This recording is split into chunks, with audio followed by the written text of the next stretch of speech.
بسم الله الرحمن الرحیم. السلام علیکم ورحمت الله وبرکاته.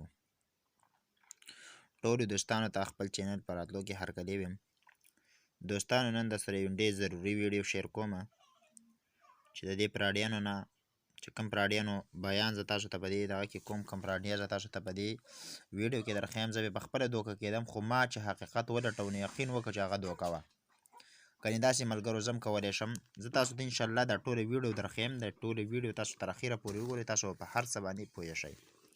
صحیح ده دوستانو پراډ سره تاسو ګورئ ښه. دا تاسو کتی شئ پښتو زده کړه. صحیح ده.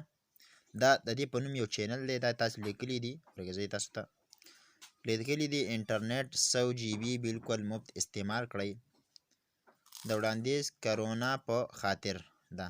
صحیح ده. مطلب دا دی چې کوم کرونا وایرس راغلی دی د دې په خاطر باندې تاسو ته حکومت چې کوم دی نو تاسو ته فری انټرنیټ درکوي، او هغه هم 100 GB او د 2 میاشتو لپاره. بیا په دې ویډیو کې دا خبره کړې ده چې دې لینک باندې کلیک وکړئ نو تاسو ته به دا میلاو شي. صحیح ده. زه تاسو ته هغه ځای راوړم. هغه ځای کوم دی؟ دا یو دی. صحیح ده. دا تاسې کتی شئ.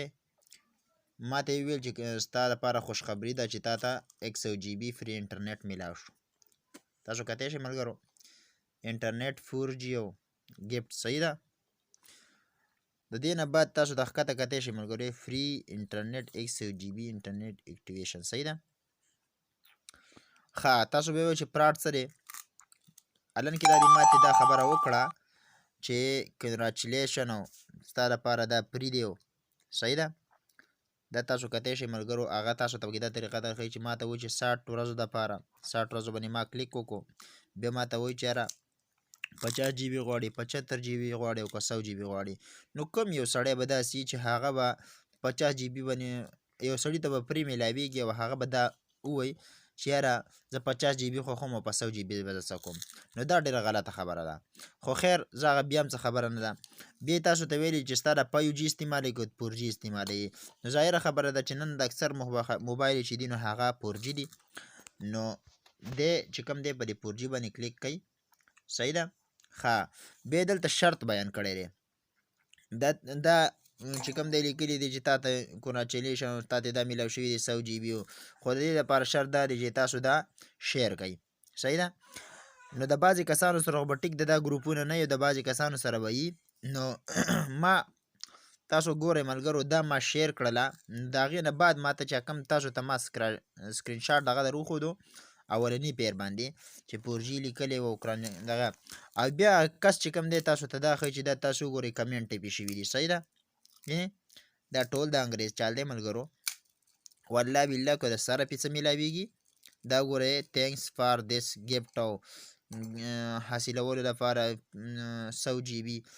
خدای نه دی والی حکومت چې تاسو ته فری 100 GB انټرنیټ درکوي. ملګرو ما به موږ داسې ویډیو جوړه کړې وی چې تاسو ته به مې دروغ رښتیا ویلي وي او تاسو ته به مې د چا خبره بس ویډیو به مې د باندې استعمال کړی وی، خو زه به الله له جواب ورکوم. صحیح ده ملګرو. انشاءالله زه دا ذمهواري دله در کومه چې کومه ویډیو هم زه جوړه کړم ګنې هره ورځ به ما 2 او 3 او 4 ویډیوګانې به مې خامخا جوړولې. ما ته څه ګرانه نه وه. خو خبره داسې ده چې زه یم چې د ملګرو سره پاټ ونه کړم نن، خو به ټیک ده زه په پاټ باندې خلاص شم، خو سبا له به بیا زه څه کوم. سبا له بار سړی په ما پسې کنځلې کوي، څوک به راپسې په کمنټ کې کنځلې کوي. نو ملګرو دا په خپله ما سبسکرایب کړی دی. تاسو کتی شئ یو مې دا سبسکرایب کړی دی او یو دا تاسو کتی شئ دا مې سبسکرایب کړی دی. صحیح ده. دی په دغه باندې لیکلي دي په ټوله نړۍ کې انټرنیټ بالکل فری استعمال کړئ، نوي وړاندیز د حکومت لخوا. صحیح ده. نو ټیک ده چې ما هم سبسکرایب کړی دی، داسې نه چې نه مې دی، خو لکه دروغ یې ویلي دي. دروغ په دې دي ښه دی. بل ته تاسو کتی شئ ملګرو دا ټیکنیکل پښتو والا چې کوم دی دا هم په ایمان درته ویم چې اکثر ویډیو زه د ده وګورم نو اکثریت سره د ده په ویډیو کې دروغ وي. صحیح ده. نو ملګرو که په ویډیو په دروغ باندې چلیږي خو چې بالکل ټیک ده زه به هم جوړوم او تاسو ته به یې پلی کوم، خو که په دروغ باندې نه چلیږي نو مهرباني وکړئ د داسې پراډونو نه ځان وساتئ. او بالفرض که چېرته یو ویډیو تاسو وکته او تاسو ته پکې څه پراډ ښکاره شو نو یقین وکئ په هغه باندې خامخا کمنټ دغه کوئ او خپل هم په ویډیو جوړه کړئ چې ملګرو په دې کې پلاټ دی چې بل یو کس د هغه د ویډیو نه ځان ساتي. انشاءالله امید کوم چې دا ویډیو به تاسو له پیدا درکړي. که ویډیو پیدا درکړي دا ویډیو لایک کړئ، دا ورسره شیر کړئ او دا چینل ورسره سبسکرایب کړئ. مهرباني وکړئ. السلام علیکم.